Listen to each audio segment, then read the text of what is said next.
and welcome back to Bit by Bit, here for another coffee break. And this episode, we're doing a Thanksgiving edition, so we're going to be talking about the things we are thankful for in gaming. And we're going to break it into 3 categories. So we made our little thankful list here that we're just going to kind of read off of. So we're going to talk about something we're thankful for in game mechanics and features, something we're thankful for in terms of a game developer, and something we're thankful for in terms of the gaming community, whether it's, cons or websites or anything like that. So I guess I can start it off with a game mechanic and feature.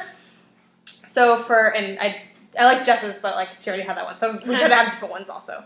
So I'm going to go with local co-op and online co-op as a feature I'm really thankful for in gaming for a lot of reasons. So I have mentioned on here that I have a really hard time finishing games and kind of a lot of times I have a hard time making time to game, especially with doing so much on the screen, Twitter, writing about games, playing games. It's a lot of screen time, so sometimes I just kind of avoid it and watch Netflix, which is still screen, but I'm just laying down, dissolving. It doesn't seem as hard. So I love local co-op and online co-op. I've mentioned a couple times that me and my brother have co-op Yoshi's Woolly World. We went through all of Super Mario 3D World together. And I do a lot of online co-op too with Pure from Bit Culture's team. So I have Peter running me through the Halo campaign, which is really outside of my realm of gaming, which is fun because it's I don't know what's going on, or even I guess other to kind of add on to that too, streaming games. Even though that is stressful, it's kind of fun because I can kind of get that input from all you guys about what's going on. So even with me playing Fallout, I'm texting the group message hey guys, how come I can't just steal things and walk away? And everyone's you can't do that in the game. And I'm that would be useful information to have. So just kind of having that, for me, it makes my gaming experience more fun.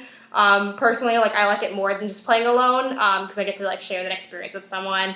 Or just having someone watch me play a game. I recently started The Last of Us, and my brother was I want to watch you play that. And it was just really exciting to kind of experience it with another person. It just kind of enriches what's going on for me, and it kind of, it lightens the mood, but then also, you can get some helpful information. Hey, someone can, give you advice on it. You can kind of, it's just, a nice collaborative effort. And I think it ends up, in some ways, being better than just going solo. So that's a mechanic/feature I'm thankful for. Great. Okay, so my mechanic I'm most thankful for, I think, is autosaves. And I think partly, it's because I'm sort of weird things always happen to me. When something bad happens in my life, it's not surprising, it's just sort of yep, that's my life, so, I think it's because, everyone in my family is a little awkward and clumsy and, fumbling all the time, which doesn't always, transfer well to when you're playing games, because you don't want accidents happening around your games. And there's been times where my console has come unplugged or has, the bastard sibling turns it off because they're mad at you. Wow, that's a big one. You want an autosave in that situation. Or, of course, back in the days of, the Red Ring of Death for the Xbox 360, I really enjoyed autosaves for that because, just out of nowhere, without any warning, thing goes off, it's just flashing red ring, and it's horrible. And so I think, for me, it's a lot harder to get back into a game after, I've just lost maybe 3 hours of progress because I forgot to save, than if I have to go back 20 minutes, in time. I'm okay, it was an autosave, it wasn't that close, but it's not if I lost 3 hours of gameplay, I might just never play the game again. Yeah, that happens to me too. I can't do it, it's too upsetting. I get really emotional about it. So, autosaves have saved some games for me. And there's been others that have been lost. They will never come back because there was no autosave feature. Yep, so that's my game mechanic. Okay, so yeah, I also have that one. I'm big on autosaving. And I love, my favorite thing is that when it's autosave and it lets you manually save. So I'm now I can just have all the control. Neurotically just save it every 2 seconds. And really just get myself out of the in-game experience to just neurotically save. So for game developers that I'm thankful for, when Jess asked me this question before we shot this, immediately I'm okay, I got my answer. It's Naughty Dog. It's always been Naughty Dog. I love their games so much. So Insomniac was probably a close second just because of that like Ratchet and Clank nostalgia. But Naughty Dog, of course, developed a lot of things. For me, what sticks out the most for Naughty Dog would be the Jak and Daxter series, which is my favorite game series ever. And then they've also done a bunch of other stuff as well. Like they are the developer for Uncharted, which I haven't actually played yet. It's definitely on my list because it's like I basically just follow Naughty Dog into wherever they go because they just all their games are just always so good. And yeah, they're my favorite developer. Probably because I think Sony was also like my kind of home-based console. Like my brother would get the Nintendo ones and I would get Sony, and we would just like go off into the gaming world with that. And Naughty Dog is like totally just like a classic Sony developer.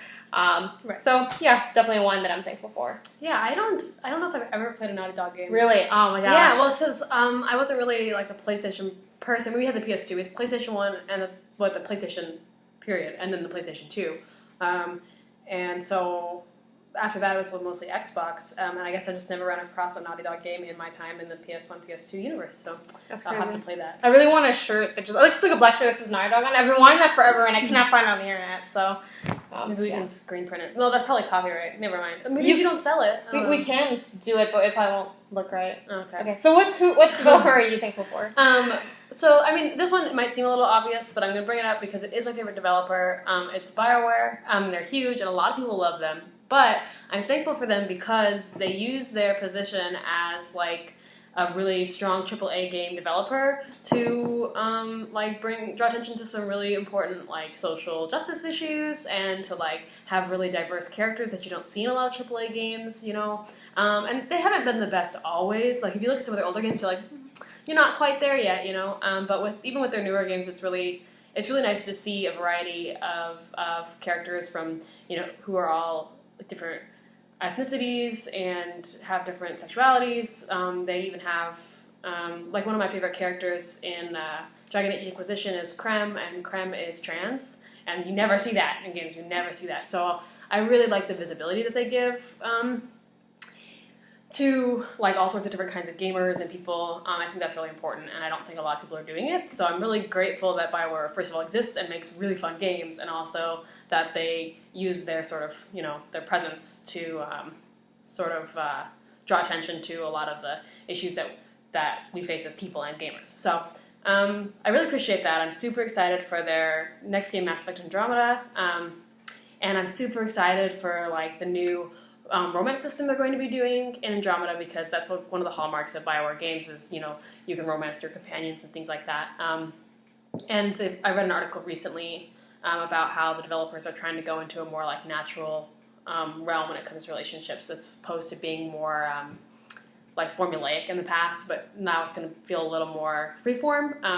And so I'm looking forward to not only seeing what they do with that and making it feel a little less, or like a little more seamless, but also what other kinds of characters are going to bring into the universe. So that's who I'm thankful for. Yeah, I've also never played a BioWare game. So I don't know why we're friends. I'm not sure either. Well, still there'll be some crossover there. Definitely on my list of developers to play from. So our last bit of what we're thankful for is going to be related to the gaming community. So for my bit of what I'm thankful for is, communities like, us on this channel, which is great. Or Big Cultures, which is also like one of our affiliates, because we both write for Big Cultures. For me, that's like the first website that I've written for video games, and I like cannot even fully remember like when I decided I wanted to do video game writing as like kind of a legit thing. But then there's the second website I wrote for, but they're like the first one that I wrote for like an extended period of time. It's been about 6 months, and yeah, it's just been a great experience. Having editors that can like look over my stuff and give me feedback on things. Having a wider reach to an audience than the people I would get on my own, which is usually just a couple hundred. Maybe more if I haven't really tried to like do my own thing for that. But it also just holds me accountable to like writing about games, but then also playing games, because everyone like. It's just a bunch of gamers, and you like message all the time, and like can talk to people about like games, and like that's how I ended up playing like Overwatch, or like just a bunch of games that I wouldn't normally play, just because wanting to kind of branch out. So having that group has been really good. But on that note, to kind of also expand on stuff outside of just what we do and who we work with. I really have enjoyed reading stuff from Waypoint and also just like listening to Waypoint's podcasts. And they are like basically like Vice Gaming turned into Waypoint, so it's like their own thing now. And that's been great, hearing from like Austin Walker, Patrick Klepek, Danielle, whose last name I can't pronounce. Game Blitz podcast is also doing great things, and then just like a bunch of other like from like smaller people, from like Adam Korlick and stuff, who does like game history and like playloads and stuff, to like larger people like Some Call Me Johnny. Like, yeah, I just learned so much from like all these different videos, and like it just really helps expand like my understanding of like the scope of gaming and people's perspectives on gaming, and like especially like being someone who plays a lot more like, I don't know, weirder games or like less like indie games and stuff like that. Like I'm not always like on the up and up with AAAs, especially ones that are outside my genre comfort zones, like FPSs and like other games like that. It's been really cool being able to like hear more about those games and like kind of think, oh, maybe I should check that out, or maybe that's something worth exploring, or oh, I had no idea this game had this feature, or this series is doing this. So yeah, it's just been great being able to like expand my knowledge and just connect with people. So that's what I'm thankful for. Yeah, that's great. I mean, kind of in a similar boat, obviously, I'm really thankful for Bit Cultures, because for me it's like the first website I've written anything about video games for that isn't like my blog, so it doesn't really count. And that's been really great, and everyone at Bit Cultures is super great. Our group chat's always going, and it's always weird.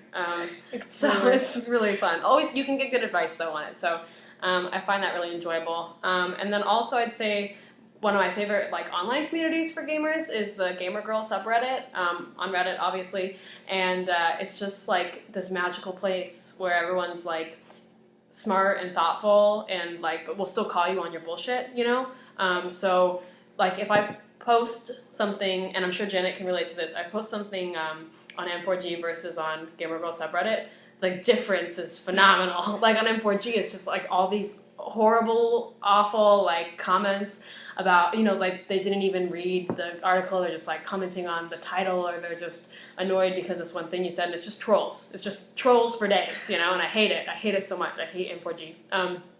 But I do like the hate clicks, I do enjoy those.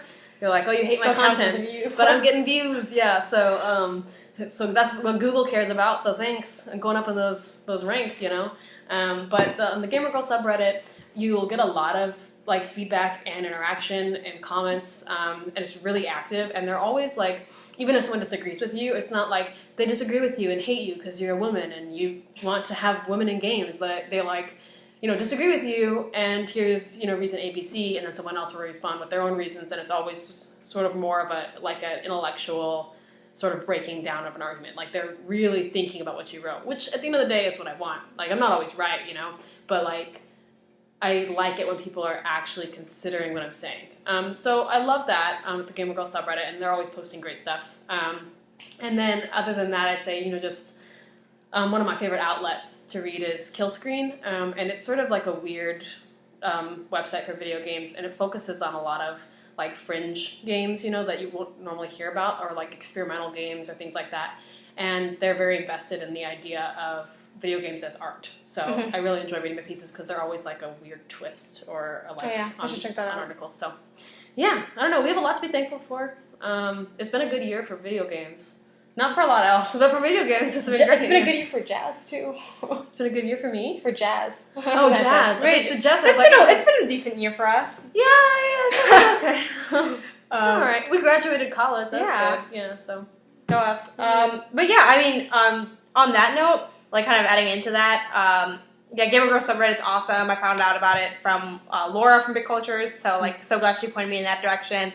It's a really small community, but like it's like really active and really supportive, and they're just like, I don't know, they just post like, there's such a great range of like, I feel like that subreddit is like a great example of what it means to like be a female gamer, which basically what it means is that you're like any other gamer, you just happen to be female, because there's like so many like different interests, and like and it's been so validating too to see like, people in that community kind of talk about like ways they've experienced sexism in games, but also like things that they've seen that go against that. So a lot of time, like I saw a post on there the other day that was like, look at the male and female armor in this game, and it was the same armor, and then people talked about like, oh, that's great, or like posting about different fundraiser things. Or I saw a post on there the other day that was like, hey, check out this online like nerdy clothing store ran by like 2 women, and like, yeah, it's just like a really nice, supportive, and like broad range of things in that community in terms of like the stuff people play, and like just kind of validating how like all types of games are valid games, and how that's like an important thing to have in there. So yeah, I've just been into like, and I think it's kind of a running theme of a lot of the things we named here, is just the idea of like inclusive and broad gaming, and like looking at it from a bunch of different angles. Like with you mentioning Kill Screen, like they take like this more artistic approach. I know at Big Cultures we write a lot of like random features that are kind of like either critiquing games from an interesting lens or telling like really kind of specific personal anecdotes that kind of bring something new to the gaming experience, other than just like this is the game and like how it works or how it doesn't work. Which is also why I like Waypoint and like Game Blitz, because they have like these different angles on it. I know like Waypoint's really pushing for like being inclusive and like thinking about like social commentary and all these different, like I'm really into like kind of the weird niche nerdiness of like the gaming community. So it's always really nice when you can find spaces that are doing things that are like outside of what you normally think of video games, which is let's plays and reviews, which are all great too. But like it's just nice to have I guess the diversity of gamers show in like the communities and in the games that get made. So just thankful for all that good stuff, and like all the weirdness that exists in like the gaming community, and hopefully this channel's adding to a little bit of that weirdness. So thanks for checking us out, guys. Make sure you give this video a thumbs up. Make sure you subscribe to our channel. Every week we have this series, which is our coffee break series, where we discuss something in gaming. So if you have something that you guys want to see or get our opinions on, be sure to drop us a comment. You can write to us on Twitter. Our handle is @BitByBitGaming. @BitByBitGaming. It kind of changes a little bit on each thing because it's been hard to find everything. So we're @BitByBitGaming, so follow us on there. Send us a tweet. And just let us know what you guys are thankful for this year in the gaming community, whether it's a game you're really into, a feature that you're really glad is coming out, or just like what you guys are reading, what you're checking out, who you appreciate getting some information from. Thanks.